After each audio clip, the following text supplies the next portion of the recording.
Yo, what's up guys? Pierre Andre is back. Right? Assalamualaikum dan salam sejahtera pada korang yang menonton channel Pierre Andre Vlog. Yes guys, akhirnya aku kembali lagi guys. Setelah berapa bulan 3 bulan lebih so aku tak upload video dekat Andre Brothers.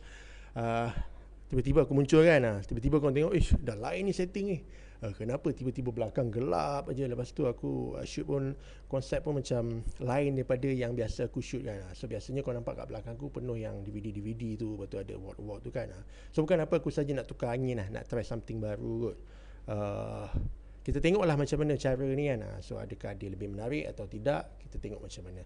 Tapi apa pun, hari ni aku muncul balik guys dekat channel P on the Vlog. Mana tengok ni aku appreciate lah. Aku sangat-sangat menghargai korang punya waktu untuk nak tonton balik video daripada P on the Vlog. So jangan lupa guys, korang share video ni guys. Sebab dah lama tak tengok apa ni channel sini kan, lama aku tak muncul kan. So akhirnya aku muncul balik. Okay guys, ada reason ada sebab kenapa aku lama tak muncul dekat sini. So antara dia adalah sebab wife aku mengandung dan baru saja deliver baby baru. Alhamdulillah, aku dikurniakan anak perempuan yang lahir pada 17 Januari lepas dan sebab tu juga aku, yalah, mak bapak kan. So siapa yang ada baby baru tahulah, memang malam-malam memang tak cukup tidur lah. Dan juga faktor lain sebabkan aku tak upload video, aku sibuk lah guys, sibuk dengan kerja-kerja selain daripada apa ni, buat video-video dekat YouTube ni. Aku ada kerja-kerja lain juga. Tapi kerja ni agak special kali ni, di mana setelah 9 tahun akhirnya guys aku kembali balik dalam industri. Ada projek baru yang aku buat dah. Itu aku sempat mengarah, alhamdulillah aku sempat mengarah dua buah filem. So aku tak nak bagi tahu detail tentang filem tu, nanti tak surprise lah. Tapi dah pun siap lah. Dua filem ni dah pun siap, sekarang dalam proses editing dan semacam itu. So disebabkan filem ni, kau tahu lah kalau tengok muka aku, of course lah aku akan mengarah filem-filem seram lah kan, cerita-cerita hantu. Dan dua filem aku buat ni pun memang cerita hantu juga guys. So disebabkan cerita hantu yang aku buat ni, perkara yang paling aku tak nak terjadi, akhirnya terjadi juga dekat diri aku dan keluarga aku. So benda ni sebenarnya dah biasa aku terjadi dululah.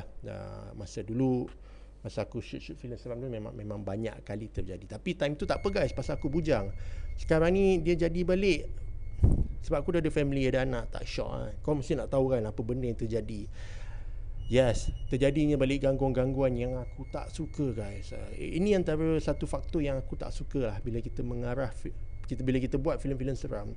So secara tak langsung kadang-kadang benda ni dia mengganggu kau tau. So aku tak tahulah kalau korang ada pengalaman macam ni ke tidak, tapi ini pengalaman aku yang aku nak share dengan korang. So dua filem yang aku buat ni, aku cerita yang filem nombor 2 ni lah. Aku tak nak sentuh filem pertama tu, sebab filem nombor 2 ni yang banyak menghantui hidup aku sekarang guys. Agak penat juga, pasal apa, terpaksa berhadapan dengan perkara yang aku tak suka. So shooting ni berlaku di, bukan kat kampung pun guys, dekat Cyberjaya, tak jauh pun. Kalau daripada rumah aku, dan kalau ikut Highway Max tu dalam 30 minit 40 minit, kalau tak jam lah memang sampai, dekat je. Dan kita shoot dekat satu kawasan banglo, bukan banglo, kondominium. Kondo yang bukan kondo lama sangat, bukan kondo baru, tapi kondo ni dulu havoc lah, dulu memang meriah, tapi sekarang dah tak ramai orang duduk kat situ. Aku pun tak tahu kenapa. Dan the reason kenapa aku nak shoot dekat kondo ni, pasal dia ada satu aura yang aku rasa menyeramkan lah. So first time aku pergi situ, aku tengok, tempat ni dia ada something yang energi mistik tu ada kat situ tu guys. So bila aku cakap dengan producer aku cakap, okay, aku nak shoot dekat sini. Aku dapat rasa something yang kena dengan filem ni guys. So dia orang pun setuju. Kita pun set dekat tempat tu, pasal memang 80% penggambaran berlaku kat situ lah. Dan ada part yang aku rasa menyeramkan di tempat itu adalah di banyak-banyak part yang paling aku rasa menghantui hidup aku adalah di basement lah, basement parking kondo tu. Sebabkan tempat tu dia tak ramai sangat orang duduk, jadi basement parking dia hanya diorang pakai dekat paling atas tau. Paling bawah tu diorang dah tak pakai dah. Diorang pakai basement yang paling atas. Kalau kat sana dia terbalik guys. Basement, kalau kita basement 3 paling bawah kan, diorang basement 3 paling atas. Dia terbalik, 3 B3 B2 B1. So B3 tu memang penuh kereta. Masuk B2 memang dah tak ada kereta. Memang tak ada orang parking kat situ dah. B1 langsung tak ada kereta langsung kan. Memang sepi, memang lampu dia memang tak buka, memang scary lah guys. Dan lebih menakutkan juga tempat tu kat basement paling bawah dia tu. Bawah lagi ada satu lagi, bawah B1 tu ada satu lagi basement. Dekat situ ada mata air guys. Air tu tak memang sentiasa mengalir kat situ. Itu pun aku macam pelik juga. Bila aku tanya orang management kat situ, cakap ini air mata air. Dia memang dia orang siap buat macam ada pipe tau. Dia memang keluar, mengalir, sentiasa mengalir, tak pernah stop. So okay lah, aku rasa itu macam something interesting lah. Cumanya basement yang aku shoot kat B1 ni, okay, ni kisah dia guys. Dalam cerita ni aku menggunakan 3 elemen entity lah. Itu aku, yang pertama ada entity berbentuk bungkusan pocong. Yang kedua ada entity berbentuk makhluk yang berbulu besar, semacam gondorowo lah. Kalau Indonesia panggil gondorowo kan. Kalau kat sini aku nak sebut pun aku tak tahu nama dia apa. Ada orang panggil hantu raya, ada yang lebih senang aku panggil dia benda ni benda besar berbulu hitam lah. Dan entiti ketiga aku menggunakan elemen hantu yang memakai selendang merah yang menutup satu badan. So itu antara elemen-elemen hantu yang aku pakai dalam filem aku lah. So ini tak real tau. Ini benda yang kita buat untuk syuting. So bila kita pergi ke basement tu, waktu nak recce tu, sebab dia tanya aku nak guna basement mana, so aku cakap okay, bawa aku dulu, bawa lah pergi basement 3. Memang aku tak pakai lah. 2 aku macam masa macam tak sesuai. So kita pergi ke basement basement 1 ni lah. So basement 1 pergi, mesti turun je kat lift tu memang gelap gila guys. So gelap gila. So dia punya technician pun pergi buka lampu lah. Buka satu-satu, tap cakap, ish, first time aku tengok tempat tu aku rasa macam wow, ini parah ni guys. Pasal apa? Dia rasa dia punya keseraman tu memang terus tiba-tiba bulu roma aku macam naik tau. Macam ini best ni. Best untuk cerita tu lah. Dia ada keseraman yang aku nak kat situ. Dan tempat dia pun macam dia macam ada, aku pelik tau. Sebab dekat situ dia ada macam lopak-lopak air. Dia bukan berlopak. Dia, kau tahu tak, kalau simen yang tak rata betul kan, dia macam kalau kena air dia macam bertakung sikit. Dia banyak air yang bertakung kat situ. So cantik lah untuk kalau dalam filem bila kita tembak lampu dia ada pantulan balik daripada situ. So itu pun salah satu elemen yang aku suka lah. So dia pun bawa aku lah pergi ke sudut sini, sampailah ke satu sudut guys. Okay, sampai satu sudut. Ni dia punya team management lah. Team management tu ada 3 orang tau. So yang budak technician seorang ni terus nak pergi masuk satu bilik ni. So bila dia buka pintu je, yang dia punya ketua management situ perempuan tau. Dia cakap, no, jangan masuk bilik tu, jangan masuk. So dia pun menti budak tu macam, oh budak tu baru ingat balik. Oh okay, sorry. So waktu tu aku tengok je. Aku perhatikan dia orang ni, kenapa tak boleh masuk bilik ni guys. So dalam fikiran aku, okay, mungkin ada something yang bos dia orang tak nak kita tahu macam mungkin ada CCTV ke situ. So aku berfikir macam tu lah. Ataupun fikiran aku dia ada yang nombor 2 pula, ataupun ada sesuatu yang mistik ni lah. Tapi aku still tak nak tanya, buat macam tak tahu je. So kita pun pergi ke tempat lain. Cakap, okay, aku nak shoot sini. So dia pun macam berat hati tak, tapi okey lah. Tapi dia tak nak bagi tahu pasal bilik tu tau guys. So bila malam tu, sebab kita shoot, kita orang delay pasal scene banyak. So terpaksalah kita turun juga dekat situ waktu malam. Aku kalau boleh scene basement tu aku nak shoot siang, walaupun scene dalam filem tu malam, sebabkan dia gelap. Jadi kita boleh tipu lah kan, sebab kita boleh cheat. So, orang tak tahu tu siang ke malam. Tapi sebabkan kita terpaksa delay, terpaksalah kita shoot malam. So terpaksa shoot malam.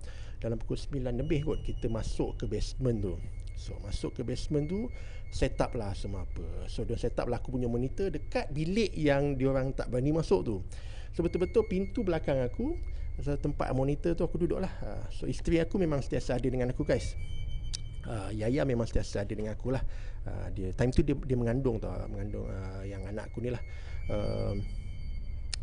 So budak-budak time tu, budak-budak kru lah, teknikal tengah nak mencari mana plug yang boleh pasang untuk nak sambungkan ke monitor aku, and then dia nak sambungkan ke ni lah, ke lampu, ke kipas semua apa. So dia orang pun tengah cari-cari kat ujung tak jumpa, terus dia orang pun buka pintu tu, masuk ke dalam. Bila masuk ke dalam kan guys, aku macam tengok dia orang ni, dia orang dah minta izin tak dekat yang orang yang jaga tu, management tu. Lepas tu aku macam korang pakai masuk je. Masa dia buka bilik tu sejuk gila guys. Bayangkan dekat bangun blok yang paling bawah yang tak guna, tempat tu sejuk gila. Dan dia ada escalator tau. So kau bayangkan, kalau kau bayangkan kau pergi mall, kau turun escalator kan, kalau nak pergi bawah lagi turun escalator lagi kan, lepas tu baru nampak parking. Ada tempat yang bilik macam tu lah, bilik ada escalator tu naik tu. So dia tanya, dia orang macam cakap tak boleh masuk ke? Cakap aku tanya dia orang yang management tu. Lepas tu yang perempuan tu dia tengok, kalau dah masuk tak apalah, teruskan je lah. Muka dia macam berat tau. So time tu dia tak nak bagi tahu lagi kenapa. So time tu scene yang aku nak buat adalah scene di mana pelakon aku time tu adalah J Swazir. So J mainkan watak utama dalam cerita tu. So dia dalam scene tu dia balik rumah. Bila dia balik rumah, dia park kereta dia. Masa dia on the way nak pergi ke lift, lampu satu basement tu blackout. Lepas tu tiba-tiba ada satu spot lampu menyala, dan di bawah lampu tu nampak ada satu kelibat perempuan yang pakai selendang merah tu tengah berdiri jauh dekat dia, tengah tengok dia. So itulah scene yang aku buat. Dan kebetulan masa kita tengah buat scene tu, aku punya makeup artist dia nampak guys, dia sudah nampak ada satu lagi merah yang sama tak jauh dekat belakang yang perempuan yang jadi hantu tu lah, yang perempuan extra jadi hantu tu. So dia tak nak bagi tahu, dia senyap lah. Pasal dia orang time tu dah jadi macam feel dia dah tak best lah. Pasal dia energy dia dah makin hype, dia dah rasa macam seram, dia tu dah macam tak buat-buat tau, dah macam real lah. And then kita pun shoot. Bila shoot alhamdulillah habis, dan kita pun break makan. So masa break makan tu tak tahu kenapa tiba-tiba berlaku macam ada sedikit pergaduhan antara budak-budak production lah. So aku macam something wrong kat sini. Dan sebab apa aku cakap macam tu, pasal energy dia dah jadi makin panas tau. Semua orang macam berpanas hati. So aku cakap dengan aku punya producer, so salah satu elemen kalau tempat tu tak bagus, dia akan buat kita rasa macam panas tau, macam nak bergaduh dengan each other. So lepas tu kita pun tanyalah dekat yang management, dia cakap sebenarnya dalam bilik yang tak boleh masuk tu ada satu kelibat yang dia tahu sebenarnya ada satu hantu yang pakai gaun merah sama macam aku buat dalam scene tu. So dia tanya aku macam mana aku boleh tahu benda ni. Aku cakap aku macam aku tak tahu guys, sumpah aku tak tahu. Dan benda ni mungkin secara kebetulan sama seperti apa yang diorang gambarkan di dalam bilik tu. So aku tanya wife aku Yaya, dia dah syak ada something yang tak kena dekat tempat tu. Dan aku risau lah pasal apa, bini aku mengandung. So bini aku cakap anak dalam kandungan, baby dalam kandungan tu, dia malam dekat situ dia macam tak senang tau. Dia macam mengelupur, dia macam ke sini ke sana, dan perut tu macam dia tak relax lah, dia ke kanan ke kiri, dia bergerak macam tu. So aku cakap dengan wife aku, selawat banyak-banyak, sebab scene tak habis lagi, kita kat situ lagi. Sebab aku tak nak apa-apa jadi dekat bini aku lah guys kan, sebab dia mengandung dan dia bawa baby lagi. Dan itulah kalau orang tanya kenapa bawa bini begitu, tak guys, aku kalau korang yang tak kenal aku memang pergi mana-mana aku dengan isteri aku guys. Memang daripada dulu macam tu, daripada lepas kahwin dia memang sentiasa ikut aku lah. Jadi kalau syuting pun dia akan ikut aku ke mana saja aku pergi guys. So itu antara reason kenapa dia ikut aku lah. Tapi alhamdulillah tak ada apa-apa jadi dekat isteri aku dengan baby. Cumanya apa yang diberitahu oleh budak ekstra yang jadi hantu tu, dia katanya dia ni jenis mata boleh nampak. Dia cakap dia nampak benda di dalam bilik tu bukan hantu berwarna merah atau bukan hantu yang sama macam dia, tapi apa yang dia nampak adalah satu makhluk yang berbesar berbulu guys. So kalau dia cakap macam tu, aku dah fikir okey, ni semacam hantu Gondorowo ni, sebab dia cakap besar, sedang berdiri dekat eskalator tu. So okey, aku time tu kalau boleh aku cakap aku nak habiskan scene ni je supaya kita boleh belah habis itu, sebab aku tak nak panjang-panjangkan lagi kat situ. Dan alhamdulillah selepas kita shoot kat situ, adalah gangguan-gangguan kecil lah, tapi tak serius lah. Tak serius macam filem yang sebelum ni aku pernah buat, macam apa Al-Hijab, orang kena rasuk kan. Tapi kita berjaya habiskan kat situ. Kita pun keluarlah daripada situ. Dan kat situlah baru diorang cerita rupanya memang kat bawah tu dulu ada kes satu perempuan mati kena bunuh kat situ lah. So benda ni benda lama dulu guys. Diorang management cerita balik lah, dan memang diorang tak berani, tak ada seorang pun diorang berani turun ke situ, masuk dalam bilik itu, especially lagilah malam-malam. So kita orang boleh pula shoot sampai dekat basement tu dalam pukul 1 ke dekat pukul 2 baru kita habis kat bawah tu. So bayangkan dia punya aura tu memang scary gila. Dan budak-budak yang management jaga bangunan tu pun diorang tak tunggu guys. Diorang pukul 10 lebih diorang dah belah dah, dia bagi kunci kat kita. So dia cakap nanti dah habis korang tutuplah lampu tempat ni. So kita pun alhamdulillah habis, tak ada apa-apa kat sana lah, tak ada apa-apa gangguan. Cuma seperti yang aku diberitahu oleh makeup artist aku, dia cakap dia nampak ada 2 hantu yang sama, iaitu satu ekstra kita lah yang jadi hantu tu, satu lagi tak tahu siapa dekat belakang dia. Okey, itu yang pertama. Lepas tu yang hantu ekstra aku pula, dia cakap dia tak nampak hantu merah, tapi dia nampak satu makhluk besar lah, gondorowo yang berbulu dekat dalam bilik tu.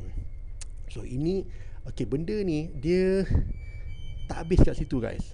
Dia tak habis kat situ. Setelah kita habis syuting, sebenarnya dalam cerita ni ada lagi tempat-tempat yang kita shoot lah guys. Macam satu rumah dekat Bukit Tungku, itu pun ada gangguan juga. Tapi aku tak nak cerita tu dulu guys. Aku cerita insyaAllah kalau rezeki aku cerita waktu yang lain lah. Tapi itu tak adalah teruk sangat, cuma just gangguan biasa. Cuma diorang kata diorang nampak penampakan yang tak masuk akal lah.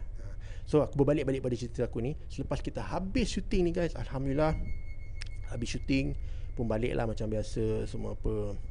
So daripada situ aku start rasa macam ada sesuatu yang tak kena dekat dalam rumah aku guys. Aku rasa macam ada benda-benda yang sedang memerhati. Sebenarnya dulu pun memang ada, tapi kali ni dia punya energy dia lebih kuat sikit compare to dulu lah. Dan malam-malam bila pukul 2 ke atas kan, dekat, sebab aku duduk paling atas sekali lah, kondo aku duduk paling atas. Atas aku memang tak ada rumah lagi. So tapi bukan penthouse lah, rumah aku bukan penthouse, walaupun aku paling atas sekali. Dan aku sering dengar bunyi-bunyi macam bunyi hentakan daripada ceiling, daripada kipas aku daripada atas tu.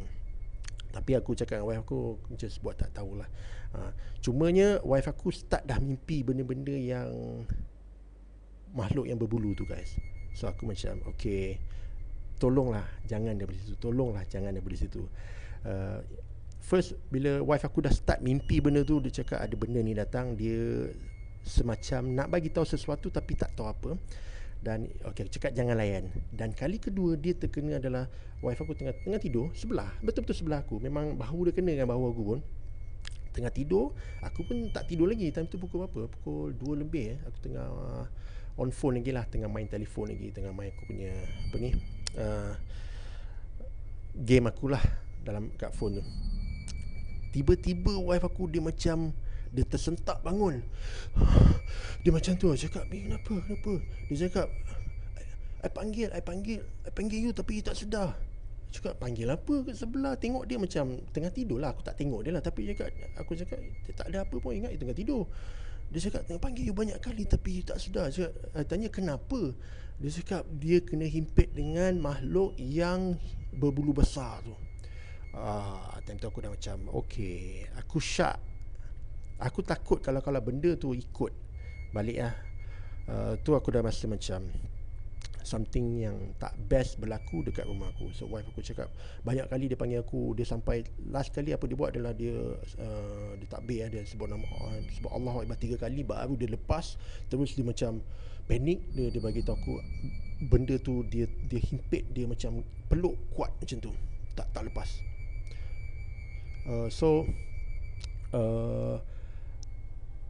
Selepas pada benda tu dia ada gangguan tapi tak kuat lah. Aku dengar macam bunyi tapak kaki, tapi itu je aku tak ambil tahu lah. Selepas bini aku pun bersalin, and then nak jadikan cerita lagi, mak aku pun datang. So aku tak bagi tahu mak aku yang aku shoot filem ni, just nak buat surprise lah. Tahu je nanti filem tu keluar, cakap mami I shoot satu filem.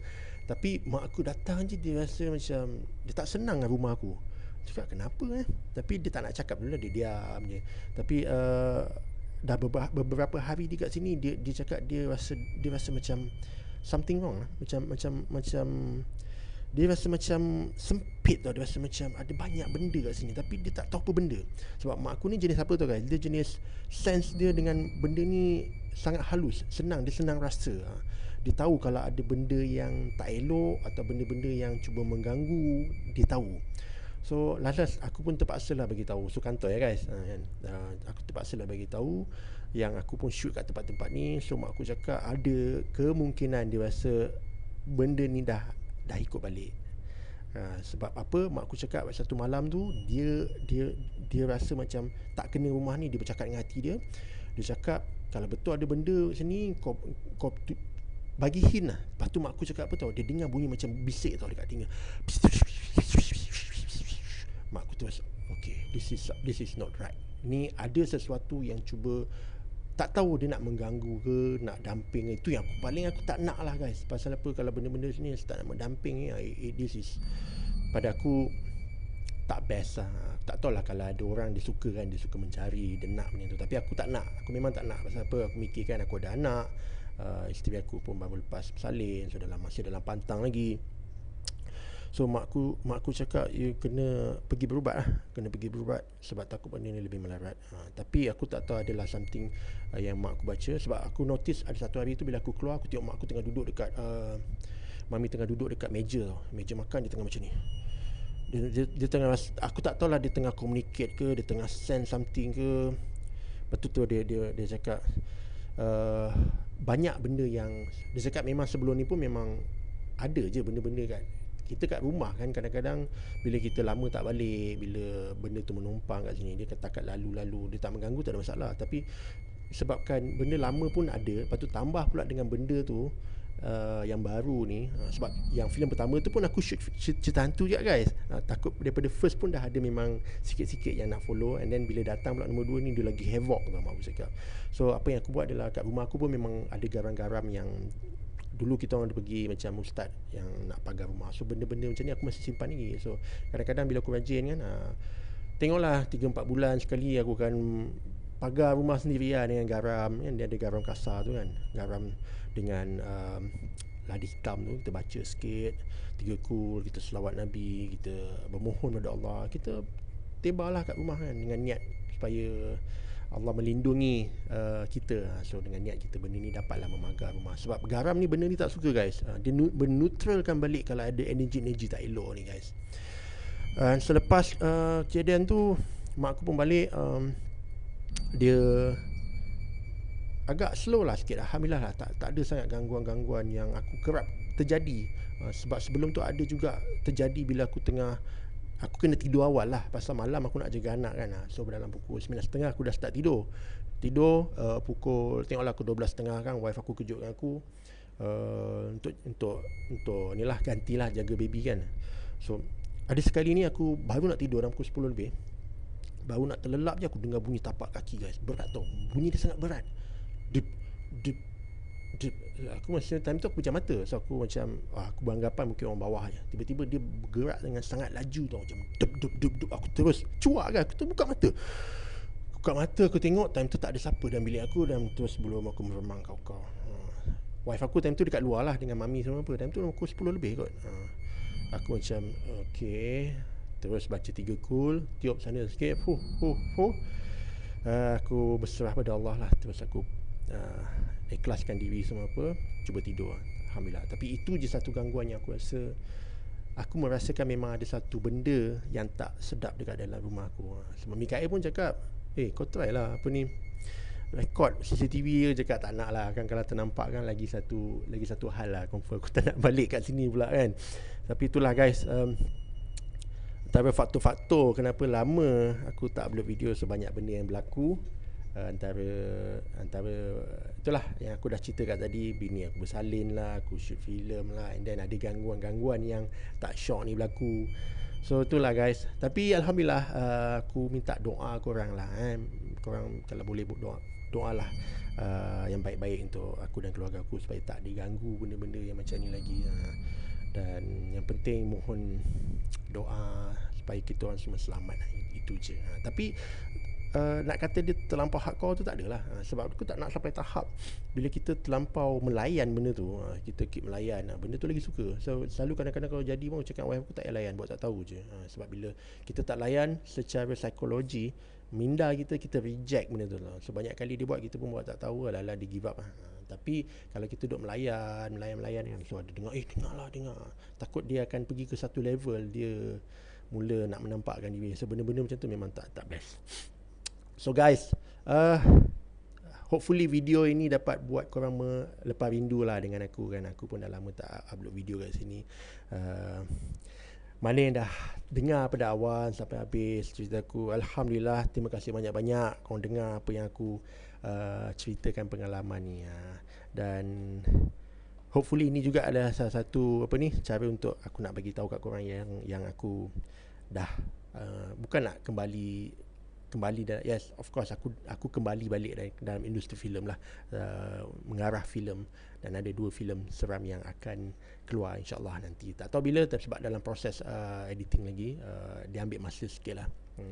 So dulu guys, aku pun nak cakap apa lagi tak ada apa kot. InsyaAllah kita jumpa untuk kita punya next video. Oh ya, aku lupa nak bagi tahu, aku mungkin akan buat slot baru untuk video-video dekat P. Andre Vlog. Sebab aku tengah duk cari-cari juga apa idea-idea baru nak buat kan untuk dekat video sini, sebab aku tak nak tinggalkan lama sangat. So mungkin aku akan buat satu slot baru lah, itu bercerita tentang perkara-perkara yang pelik dan aneh yang berlaku di dalam dunia ni. So apa saja cerita pelik aku akan share dekat sini. So insyaAllah korang jangan lupa untuk follow up dengan video-video terbaru pada Beyond the Vlog dan juga Andre Brothers. Guys, mana yang tengok pada awal sampai habis, aku ucapkan jutaan terima kasih. Aku doakan supaya korang panjang umur, murah rezeki dan dipermudahkan segala urusan dunia dan akhirat. Sehingga kita jumpa untuk kita punya next video. Korang jaga diri baik-baik, stay safe, stay cool. Guys, korang memang awesome guys. Ciao. Anak aku ada kat belakang ni guys. Ciao.